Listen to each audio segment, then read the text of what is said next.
Hi friends, good morning. তা দেখো আমরা কিন্তু সকাল সকাল বেরিয়ে পড়েছি। আমরা কিন্তু নেপালে বেড়াতে যাচ্ছি। এত গরম, তা অনেক দিন থেকে কষ্ট করছিলাম, তা ভাবলাম যে চলো আমরা সবাই মিলে নেপালে যাই। তা দেখো আমরা কিন্তু ব্যান্ডেল স্টেশনে পৌঁছে গেছি, কিন্তু এখনও কিন্তু ট্রেন আসলো না। আমাদের ট্রেন পুরো 2 ঘন্টা লেট ছিল, তারপরে এই যে এসে ঢুকলো। তা দেখো আমাদের কোচটা একটু দূরে পড়েছিল বলে আমরা কিন্তু খুব দৌড়াচ্ছিলাম। তা আমার দিদিও হাওড়া থেকে উঠেছে, তার দিদি একটু হাতটা দেখাতে বলে, এই দিদিকে দেখে এই যে আমরা উঠে আসলাম। এটা কিন্তু সেকেন্ড এসি কোচ, আমাদের A1 পড়েছিল। এই যে আমরা সব এক জায়গায় বসে এই যে গল্প করছি, দিদি ফোন করছে। এত ক্লান্ত হয়ে গেছি, অতক্ষণ লেটে বাইরে দাঁড়িয়েছিলাম, এই বসে একটু রেস্ট করছি।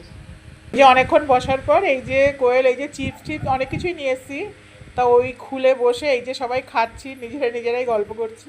তা এই যে খেতে খেতে এই যে লেবু চা এসে গেল, তা একটু লেবু চা নিয়ে খাচ্ছি আমরা। তা জানো তো এইখানে একটা জিনিস আমার খুব ভালো লাগলো সেকেন্ড এসিতে, সেটা হয়েছে পুরো না ঘরের মতো।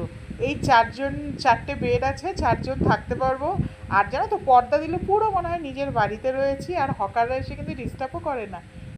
তা দেখো এই যে বসতে বসতে রাত্রি হয়ে গেছে, তা আমি কিন্তু বাড়ি থেকে এগ চাউমিন বানিয়ে নিয়ে গেছিলাম, আর দিদি কিন্তু সসেজ এনেছে, ওই দিয়েই আমরা খাওয়া দাওয়া করলাম।